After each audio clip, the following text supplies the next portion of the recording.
Durante o século XIX, a burguesia, que já era uma classe social e economicamente forte, vê seu poder político consolidar-se. A industrialização, além da Inglaterra, atingiu outros países europeus. Mas o operário continuou enfrentando a pobreza e a falta de leis que garantissem seus direitos. As nações industrializadas começaram a disputar novos mercados coloniais. O alvo das conquistas eram os continentes africano e asiático. Nesse século, a Inglaterra assumiu definitivamente a posição de primeira potência mundial.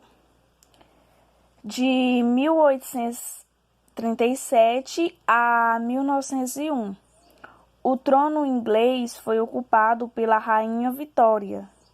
Era vitoriana para esse período. Na França, ocorreram revoluções liberais, ainda para limitar o poder dos reis. Foram movimentos contra os governos que desrespeitaram as conquistas políticas e sociais do povo francês. A Revolução de 1830, que derrubou o rei Carlos, e a Revolução de 1848, que proclamou a Segunda República, o ideal nacionalista do século XIX. Expressava o crescimento da burguesia na Itália e na Alemanha. O sentimento nacionalista levou o povo dessas regiões à guerra e pela formação de estados soberanos e livres. A formação humana saberá e praticar para um mundo em movimento cruel. Pesquisamos que, em busca da contribuição com os debates contemporâneos em torno do humanismo, em suas dimensões teóricas, conceituais e metodológicas. Nesse sentido, articular-se projetos que se propõem a investigar a realidade latino-americana, especialmente o brasileiro, historicamente unida à tradição europeia. A partir desses dias, críticas a saber da internacionalização e dos seus objetivos. Segunda Revolução Industrial. A Segunda Revolução Industrial ela nasceu com um progresso científico e tecnológico, ocorrido na França, Estados Unidos e Inglaterra por volta da metade do século XIX. Entre 1850 e 1950, a busca por descobertas e invenções foi longa, o que representou maior conforto para o ser humano, bem como dependência dos países que não realizaram a evolução científica e tecnológica ou industrial. O mundo passou a comprar e consumir produtos industrializados fabricados tanto na Inglaterra como nos Estados Unidos, França, Alemanha, Itália, Bélgica e Japão.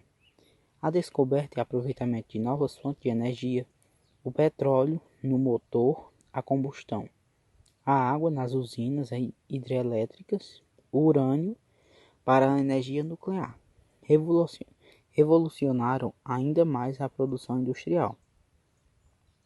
Na busca dos maiores lucros, levantou-se o externo, a especialização do trabalho e a produção foi ampliada, passando-se a produzir artigos em séries e barateava o custo por unidades. Entre as várias descobertas e invenções realizadas durante a Segunda Revolução Industrial estão os processos de fabricação de aço, o desenvolvimento técnico da produção de energia, a invenção da lâmpada incandescente, o surgimento e avanço dos meios de transporte, a ampliação das ferrovias, as invenções do automóvel e do avião, assim como os meios de comunicação, o telefone, televisão, cinema, telegráfico, entre outros. Também teve aumento da química, com a descoberta de novas substâncias e o aproveitamento do petróleo e seus derivados como fonte de energia. E as consequências da segunda revolução industrial ela pode ser vista tanto na economia quanto na sociedade. Com o desenvolvimento tecnológico, proporcionou a produção em massa de uma nova forma de organização do trabalho, dando origem a novas relações. Nas décadas do século XIX, a Inglaterra se tornou principal potência mundial, durando assim até o século XX. Durante a maior parte do século XIX, o trono do Reino Unido foi ocupado pela Rainha Vitória, governando por mais de 60 anos. Vitória adotou uma política burguesa e impulsionadora do liberalismo. Essa fase ficou conhecida como Era Vitoriana. O rápido crescimento industrial e a poderosa marinha marcante estruturado garantiram o poderio britânico.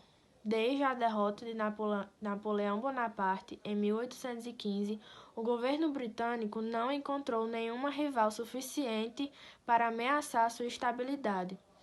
O período vitoriano foi também uma época de grandes conquistas trabalhistas. Organizações de trabalhadores que venceram a resistência do empresariado e obtiveram sucessivas melhorias nas condições de trabalho. Em 1838, os operários ingleses dirigiram uma petição à Carta do Povo que reivindicava o sufrágio universitário masculino, o voto secreto, o fim do critério censitário para votar e ser votado e a remuneração dos eleitos e eleições anuais. O documento, que foi rejeitado pelo parlamento, inspirou o cartismo, movimento social que presenciou os governantes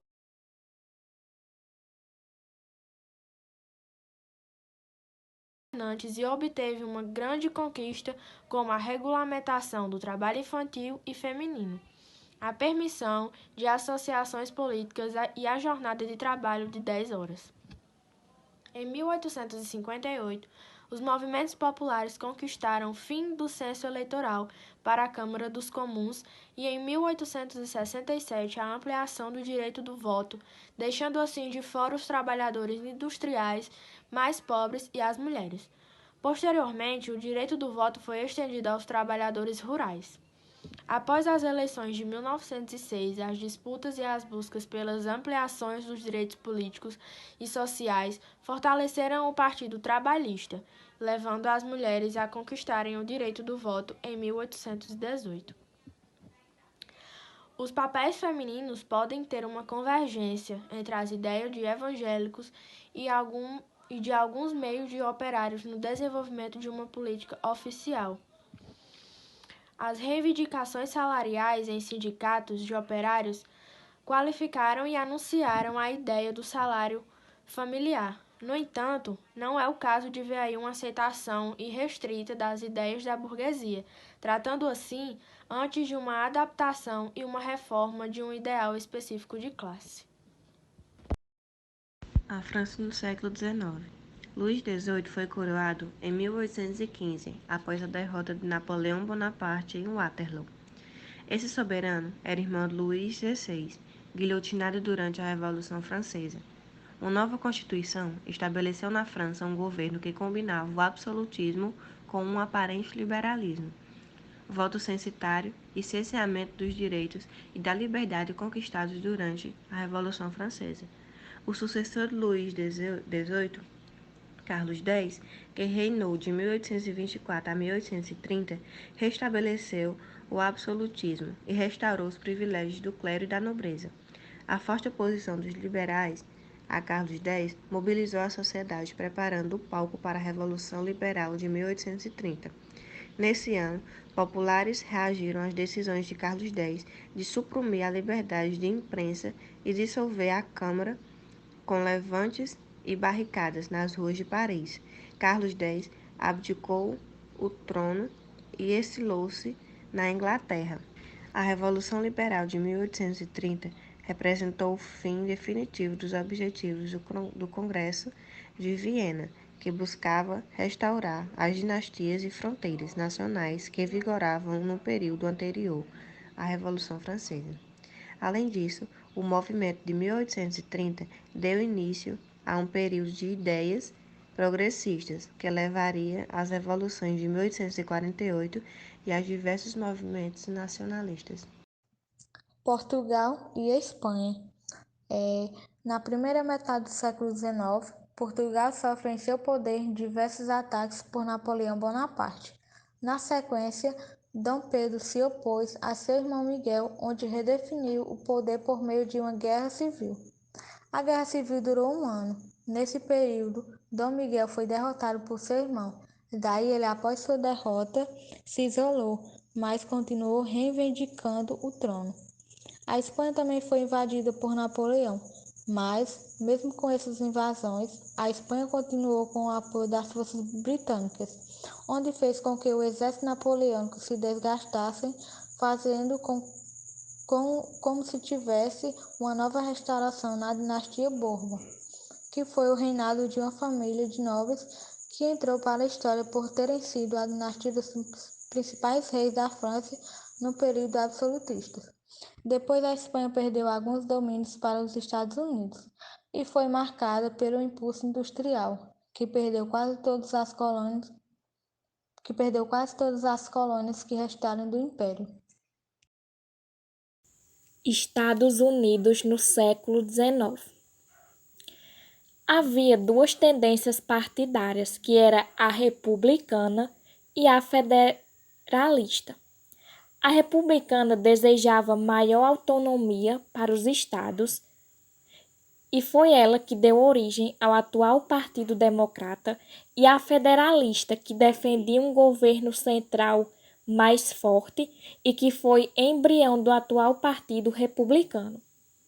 As duas foram contempladas na Constituição de 1787, que instituiu uma república federativa presidencialista. Ficou dividido assim: o poder executivo ficaria com o presidente eleito por 6 anos e o legislativo com a Câmara dos Representantes e o Senado. O poder judiciário e a função de zelar pela Constituição caberia à Suprema Corte de Justiça. Em 1789, George Washington foi eleito presidente e o primeiro presidente dos Estados Unidos. Com ele, houve um grande desenvolvimento comercial, industrial e financeiro. Houve também muitas conquistas de territórios, e foi com essas guerras que houve a dizimação dos povos indígenas. Todo esse expansionismo era por conta do Destino Manifesto. O que era esse Destino Manifesto? O Destino Manifesto, eles acreditavam que esse sucesso dos Estados Unidos era porque Deus queria assim, que Deus teria reservado um destino glorioso para os Estados Unidos. Agora a gente já vai passar para outro ponto, que é a Guerra de Secessão. Eu vou explicar como surgiu essa Guerra de Secessão. Havia os estados do Norte e os estados do Sul. Os estados do Norte predominavam as indústrias e o trabalho assalariado, e nos estados do Sul era a atividade agrícola com mão de obra escravizada. A escravidão sulista era um entrave para os nortistas, que precisavam expandir seus mercados. A população escrava não era compradora e nem podia fazer parte do mercado interno. Para os sulistas, os escravos eram a base da economia latifundiária, ou seja, os escravos eram bastante importantes para os estados do Sul, pois era a sua principal mão de obra, e para os estados do Norte já atrapalhavam, ou seja, eles não entravam em consenso. Também Tarifas de proteção contra os produtos estrangeiros eram outro ponto de discórdia, pois favoreciam os nortistas e prejudicavam os sulistas. Até que, em 1860, houve as eleições entre Stephen Douglas, que era um partidário do trabalho escravo, que com certeza era do lado sulista, e o republicano nortista e anti-escravista Abraham Lincoln. Lincoln venceu as eleições. Os sulistas não ficaram satisfeitos e acabaram se separando e formaram os Estados Confederados da América. Houve o combate, a guerra e os nortistas venceram com suas próprias armas, com seus próprios navios. Foi envolvido nessa guerra mais ou menos 2,5 milhões de homens. Aproximadamente 600 mil pessoas morreram. Durante a guerra, Lincoln assinou um decreto libertando escravos apenas nas áreas rebeldes. Apenas em 1865 foi assinado outro decreto, junto com esse decreto de Lincoln, para libertar todos os escravos. Todas as pessoas agora eram iguais. Mas nós sabemos que as coisas não funcionam assim. Os 4,5 milhões de escravos não alcançaram os direitos da restante da população. E a gente sabe que essa luta foi muito longa. Eles só conseguiram apenas no século XX. E nós sabemos que ainda hoje existe muita luta das pessoas negras para alcançar seus direitos. Uma potência mundial emergente. Foi graças ao desenvolvimento industrial que os Estados Unidos ficou entre as maiores potências do mundo. Para ter uma noção, ele tinha 16 estados em 1800. Em 1900 passou a ter 45. A prosperidade fez a imigração aumentar. A população passou de 30 milhões para 90 milhões. Havia a política do Big Street, grande porrete, sintetizada nas frases de Theodore Roosevelt: devemos falar macio, mas carregar um grande porrete. No meu ponto de vista, eu acredito que isso tem tudo a ver com os Estados Unidos, porque sabemos que os Estados Unidos é uma potência muito grande. E quando ele quer uma coisa, ele coloca suas cartas sobre a mesa, fala o que quer. E se o país não concordar, o que é que acontece? Ele vai acabar usando o seu porrete, ou seja, as suas armas, os seus militares, e sabemos que vai acabar vencendo.